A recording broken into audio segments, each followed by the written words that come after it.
Assalamualaikum warahmatullahi wabarakatuh. Alhamdulillahirabbil alamin wassalatu wassalamu ala asyrafil mursalin wa ala alihi wa sahbihi wa barik wa sallim. Alhamdulillah, anda bersama dengan saya Syarif Abdul Rahman dalam sesi ta'aruf kitab yang kedua, dan pada kali ini saya akan memperkenalkan pada anda satu lagi kitab tafsir yang sangat agung dalam legasi perjuangan para ulama yang melakukan tafsir dan tadabbur Al-Quran, iaitulah kitab An-Nazmud Durar fi Tanasubil Ayati Was-Suwar, atau lebih kurang maknanya susunan kata-kata yang baik. Ad-Durar artinya kata-kata yang sentiasa diulang-ulang, kata-kata hikmah mengenai munasabah ataupun keserasian ayat-ayat dan surah-surah. Tuan-tuan yang dihormati dan dikasihi sekalian, sekiranya anda bertanya apakah hikmah surah ini diletakkan di dalam mushaf selepas surah itu, apakah hubungan antara sesuatu surah dengan sesuatu surah, apakah hubungan antara sesuatu ayat dengan sesuatu ayat sebelumnya, apakah ada kaitan antara awal dan akhiran kepada setiap surah. Jadi jawapan kepada persoalan yang sangat teras ini, iaitulah mengapa Al-Quran disusun surah-surahnya begitu sifatnya, bermula daripada Fatihah dan berakhir dengan An-Nas, dan mengapakah hikmah ayat itu berada selepas sesuatu ayat, mengapa sesuatu ayat itu respon ataupun muncul, apa hubungan dengan ayat sebelumnya. Maka karya yang terbaik untuk isu ini adalah kitab An-Nazmud Durar ini, yang telah dihasilkan oleh perjuangan yang susah oleh Al-Imam Burhanuddin Al-Biqai Asy-Syafi'i. Jadi tuan-tuan yang dihormati dan dikasihi sekalian, Burhanuddin Al-Biqai dinyatakan oleh Syekh Salah Abdul Fattah Al-Khalidi dalam tafsir maudhu'i beliau, sekiranya anda mahu mengetahui apakah hikmah nama surah, contoh surah Al-Baqarah, apa hikmah nama surah tu Al-Baqarah, apakah ada kaitan dengan mesej yang mahu disampaikan oleh surah berkenaan. Nama surah Qaf contohnya, apakah ada hikmah pada nama surah itu dipilih Allah sebagai nama Qaf. Ini semua dijawab dengan cemerlang, dengan penuh hikmah, dengan penuh ijtihad oleh Al-Imam Al-Biqai menurut Syekh Salah Abdul Fattah Al-Khalidi. Kerana kita semua sedia maklum, nama surah di dalam mushaf kita, penyusunan surah, penyusunan ayat, semuanya adalah urusan tauqifi, urusan yang telah ditentukan oleh Allah Azza wa Jalla. Dan tafsir Al-Biqai ini, saya kali pertama jatuh cinta kepada tafsir ini bila mendengar kerap kali Ustaz Nu'man Ali Khan menyebut tafsir ini dalam kupasan tafsir Juz'u Amma beliau. Lalu saya mencari siapakah individu yang sering disebutkan oleh Nu'man ini dalam bahasa beliau, koherensi di dalam Al-Quran ataupun interconnection antara surah dan ayat.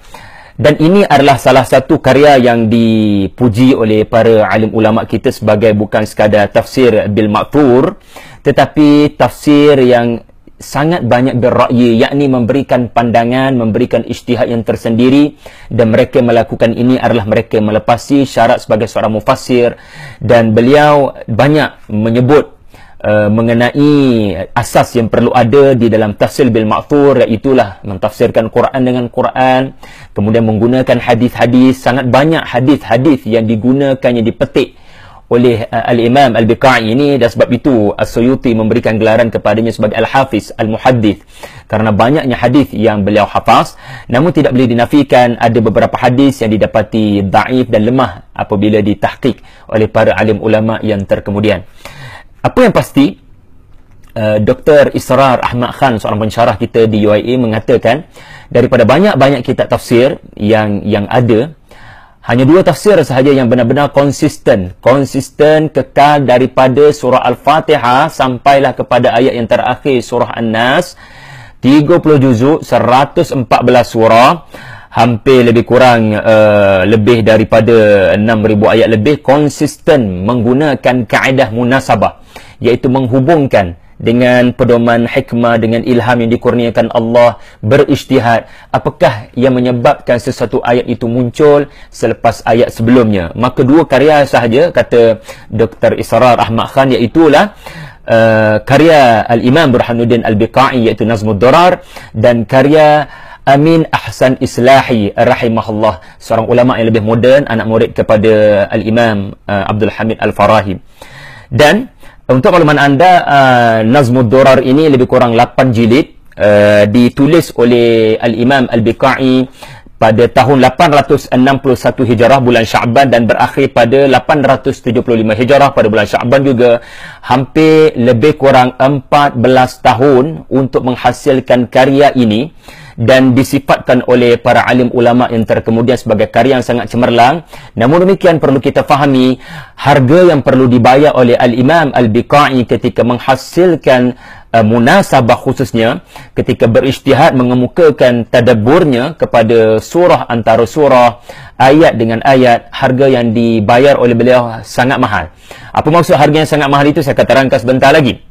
Dan untuk makluman juga, kalau kita tengok tarikh hijrah ini, maknanya dia menulis pada 1457 Masihi sampai 1471 Masihi. Anda sendiri boleh teka, pada waktu ini kerajaan Osmaniyah walaupun tidak memegang Dimashq ataupun tidak memegang tanah Syria, namun Osmaniyah sendiri yang berada di utara, di atas Eropah sana, dipegang oleh Sultan Muhammad Al-Fatih.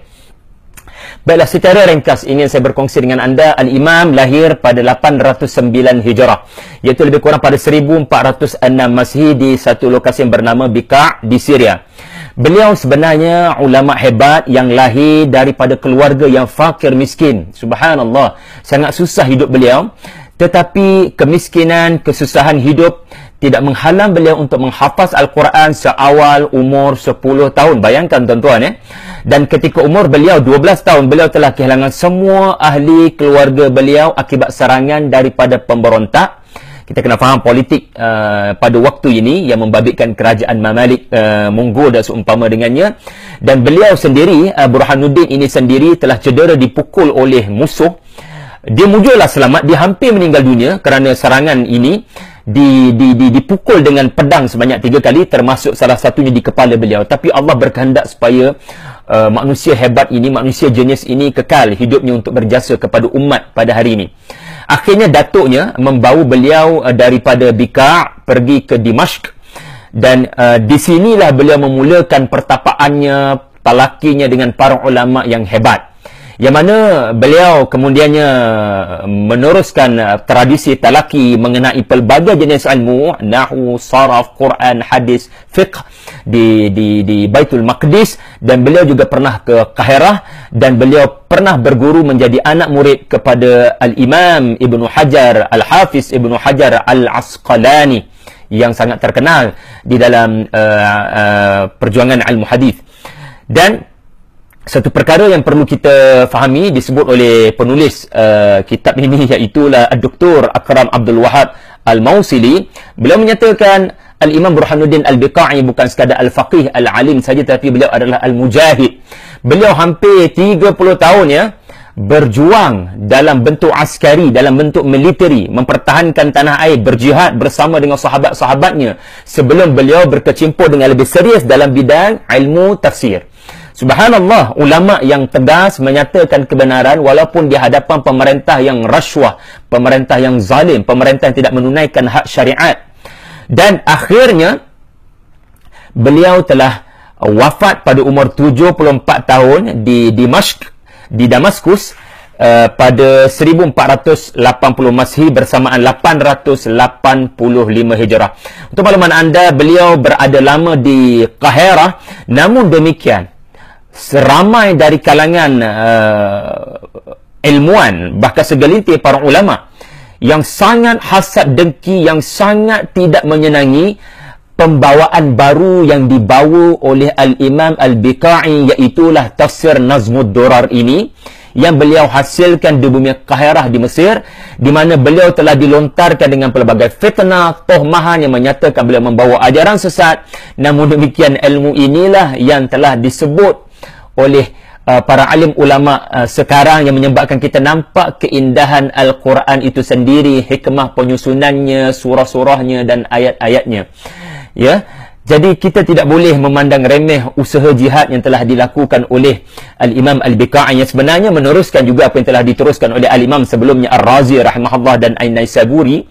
dan akhirnya menyebabkan karena hasad, dengki, dan beliau hampir dibunuh, tapi Allah selamatkan beliau di Kahirah, yang menyebabkan beliau terpaksa pulang semula ke Dimashq dan wafat di situ.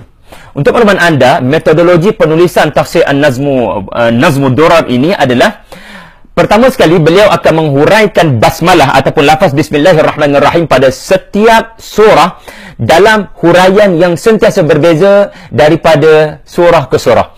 Beliau mengamati apa isi kandungan, mesej utama surah itu nak sampaikan, dan beliau akan mengulas basmalah dalam bentuk yang meraihkan maksud ataupun tema surah berkenaan, nature surah berkenaan. Subhanallah. Artinya apa, anda akan mendapati tafsir Bismillahirrahmanirrahim oleh beliau tidak pernah sama antara satu surah ke surah yang lain. Subhanallah. Kemudian yang kedua, Al-Imam akan mengemukakan maksud ataupun tema surah. Beliau akan mengeluarkan tema ini hanya apabila mengamati keseluruhan ayat-ayat di dalam surah berkenaan. Sebab itu urusan menggagaskan tema bukan urusan yang mudah, tuan-tuan. Walaupun demikian, perlu kita faham setiap ulama tadaburnya berbeza. Syekh Qutb rahimahullah ada tema surah yang tersendiri. Ulama-ulama tertentu ada temanya yang sendiri. Yang anda akan dapati setiap buah-buahan yang manis ini berbeza antara satu sama lain. Sebab dia urusan ijtihadi. Namun bagi Al-Imam Al-Biqai, beliau akan menggagaskan tema surah ataupun apa yang disebut sebagai As-Sababul Muttahid Ar-Rabit Al-Kulli selepas beliau menyelesaikan tafsiran seluruh ayat-ayatnya, dan tema yang didapati konsisten wujud di dalam surah berkenaan akan direngkaskan dan diletakkan di permulaan huraian beliau kepada surah berkenaan. Dan beliau telah rumuskan tema-tema surah ini dalam kutaib ataupun kitab yang lebih kecil yang namanya Masa'idun Nazar lil Isyarafi ala Maqasidus Suwar. Yang ketiga, beliau akan menghubungkan antara surah sebelum dengan surah selepas. Bagaimana surah Al-Baqarah mempunyai kaitan dengan surah Al-Fatihah. Bagaimana surah Ali Imran mempunyai kaitan dengan surah Al-Baqarah itu sendiri. Bagaimana surah Quraisy adalah respon kepada surah Al-Fil dan seterusnya. Subhanallah. Dan beliau melakukan sesuatu yang sangat magnificent, konsisten. Anda boleh baca sendiri kitab beliau. Semua ayat tafsiran beliau akan bermula dengan kalimat walamma, falamma, walamma, iaitu disebut sebagai lamma ar-rabitah. Maknanya apa? Dia akan menyebut lamma, artinya memandangkan pada ayat sebelumnya menyatakan begini, begini, begini, maka ayat ini muncul untuk menjelaskan begini, begini, begini. Ini yang dinamakan munasabah ayat dengan ayat. Dan beliau konsisten dengan pendekatan ini ke seluruh 114 surah 30 juzuk. Sehingga beliau pernah menyatakan dalam mukaddimahnya, "Kadang aku bertafakur berbulan-bulan lamanya hanya kerana nak cari hubungan kaitan munasabah antara satu ayat dengan satu ayat sebelumnya." Kadang-kadang dia tak jumpa munasabah. Dan kita sedia memahami munasabah ni perkara ijtihad. Anda yang memilih sama ada untuk menerima ataupun tidak munasabah yang dikemukakan oleh para alim ulama berdasarkan anda rasa hubungan itu kuat ataupun tidak, make sense ataupun tidak, logik ke tidak. Tetapi apa yang dikemukakan oleh Al-Imam Al-Biqai ini diiktiraf oleh para ulama, kalaupun tidak semua kita tak kata dia maksum lah. Tetapi kebanyakan munasabah yang beliau kemukakan disifatkan sebagai cemerlang kerana ia adalah sesuatu yang menampakkan keindahan ayat-ayat Allah itu sendiri, dan ini adalah salah satu daripada sisi kemu'jizatan Al-Quran sebagaimana diungkapkan oleh Al-Imam Az-Zarkashi. Contohnya surah Ali Imran ayat 121 dan surah An-Nisa ayat 127, di mana ini antara contoh ayat yang beliau sarahah mengatakan, aku bertafakur berbulan-bulan lama hanya untuk memikirkan apa kaitan ayat ini dengan ayat sebelumnya. Subhanallah, bukan mudah ya. Sesuatu yang kita tak pandang pun dengan serius pada waktu ini, sebab kita kadang-kadang pandang satu ayat seperti isolated, tak ada kaitan, terpisah dengan ayat sebelumnya. Kisah ni tak ada kaitan dengan kisah sebelumnya. Cerita ini tak ada kaitan dengan mukaddimahnya. Awal akhiran surah tidak ada kaitan dengan mana-mana awalan surah. Jadi sebenarnya ini adalah sesuatu yang menyebabkan Al-Quran tidak dilihat sebagai suatu bentuk sistem, satu surah yang sangat bersepadu dan bersatu antara satu sama lain, ya, seperti bangunan yang saling kukuh antara satu sama lain. Dan itu saja daripada saya. Namun jangan lupa apa yang juga telah dikaji oleh Dr. Akram ini. Beliau mendapati kitab ini tidak hanya sekadar cemerlang dalam aspek munasabah, tetapi juga cemerlang dalam fiqhul lughah, Iaitulah membentangkan rahsia-rahsia sastra bahasa Arab, rahsia-rahsia balaghah bahasa Arab. Dan memang benar, Al-Imam yang saya setakat duk belik-belik lah 1-2 surah ni, mendapati memang beliau mengemukakan aspek literal, bagaimana memurnikan maksud kalimah ini dalam lisanul Arab yang sebenar pada pandangan beliau. Dan beliau sangat memberikan perhatian kepada balaghatul kalam, balaghatul Quran. Dan ini antara rahsia yang menyebabkan kita nampak dengan begitu indah kenapa Allah pilih perkataan ini dan kenapa tidak memilih perkataan selain daripada itu, apa yang disebut sebagai lataif. Dan di Nusantara, antara tafsir Nusantara yang banyak mengangkat tafsir Nazmud Durar ini, walaupun dalam tafsir itu pun ada mengkritik Al-Biqai, adalah tafsir Al-Misbah yang telah ditulis oleh Al-Ustaz Muhammad Qurash Shihab dalam tafsir Al-Misbah beliau. Jadi tuan-tuan, inilah satu tokoh ulama yang bukan sekadar sebagai seorang mufassir, tetapi juga dikenali sebagai seorang al-hafiz, seorang al-muhaddith, seorang yang juga al-faqih. Dan ini memang sifat para ulama dahulu kala. Jumpa lagi dalam sesi ta'aruf kitab yang seterusnya. Nantikan daripada saya di Tadabbur Center. Wallahu alam. Assalamualaikum warahmatullahi wabarakatuh.